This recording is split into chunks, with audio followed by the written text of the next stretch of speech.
Sending resumes to clients. There's actually a science to it. Check out this video and find out the best practices.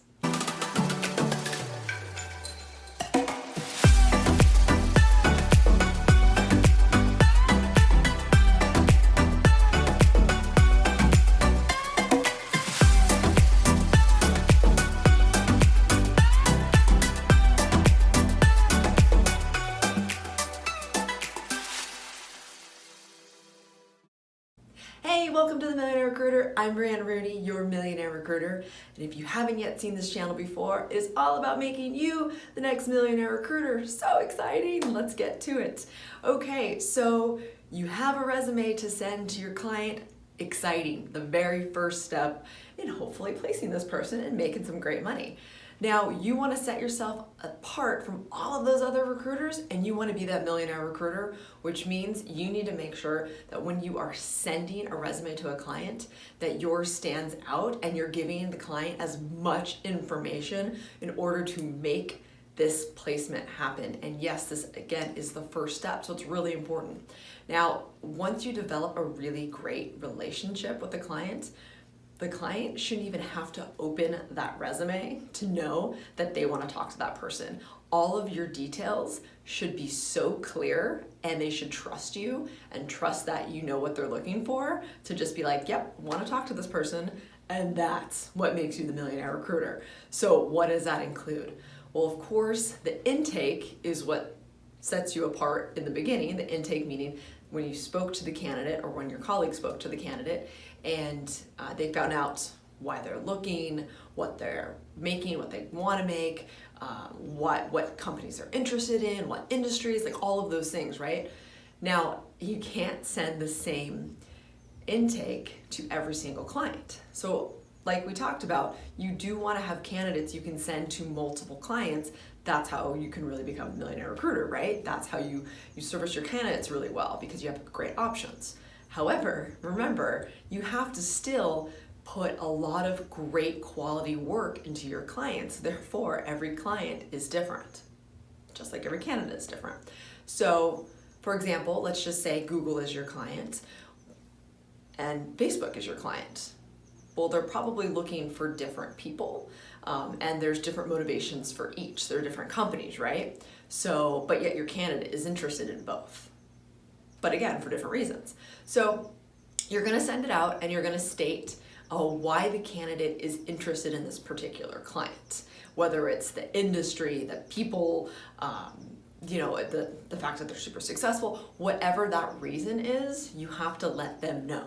And then let them know this is what the candidate does. This is why I think they're a great fit for this particular role and for your company. And again, this could be, doesn't have to always be the hard skills. It could be the soft skills as well. A lot of companies are definitely focusing on that. So that's another good thing to note. It's great to know both, especially if you have that information. Now in California, and I believe in New York, other states too, I'm not really sure what states, but it is technically illegal for a company to ask someone's current salary.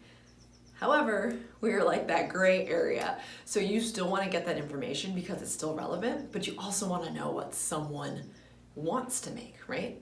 So that's really great information for the client, especially if you know that they need to stick within certain bands. Most companies do, everybody has a budget, right? So it's good to be very upfront with what they would currently be looking for. You don't have to disclose what they're making, but it's definitely good to say, hey, this person's looking in this range. And then that's how they're gonna interview this person. So that's really important. Another thing is timing. Timing is very important with any hiring. So you need to say, hey, this person is looking to make a decision at the end of the week, in 3 weeks, in 2 weeks, whatever it is, they need to know. So therefore, if they have to move faster, they need to know. Now, there should always be move thoughts in your mind. So don't say, hey, this person doesn't want to decide for 6 months. And then the company's gonna be like, I'm not gonna put high importance on this particular candidate. However, if you know that someone really can't leave their job for 6 months, you still want to get representation of this person, and you should still send this person because you just never know what's going to happen, especially if the person's interested and willing to speak now.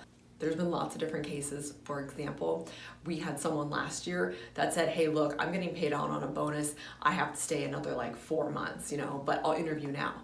Well, we set up that interview, we still went forward. We let the company know, hey, this is what's gonna happen. This is when they're gonna start. Perhaps you can wait that long and we'll hire other people in the meantime. What happened is they loved this person so much that they fronted them the bonus that they would have gotten 4 months from now, and they had them start immediately. It was awesome. Like, what a win. Such a win for all three sides, for the candidate, the client, and us, of course. So sending the resumes over to the client, again, that should be like 3 great sentences as to what the candidate does, why they're interested, the timeline, the salary, and really that sets the scene, sets the tone in order to take them through the entire interview process. So you're staying really close to it. And then what's great too, another added bonus, is the better the sentences when you're sending a resume over, the more the client knows, oh wow, Brianna really knows her candidates. I'm gonna make sure that I'm constantly keeping her in the loop, and if I need to know something about this candidate, I'm gonna go straight to Brianna. Therefore, my relationship with the client is stronger and stronger, and therefore the candidate's relationship is going to be stronger and stronger because I'm always that middleman. So amazing, right? All right, so when you are sending resumes to clients, be thoughtful, be thorough, and be the millionaire recruiter. All right, so remember to like, subscribe. I would love to hear, what you guys do when you're sending resumes to clients. Do you have anything to add? Would love it. Love to learn as well. So I will see you next week, Thursday at noon, every Thursday at noon. And remember, money is just the vessel that gets you to do all the amazing things you want to do. So go live your life. See you next week.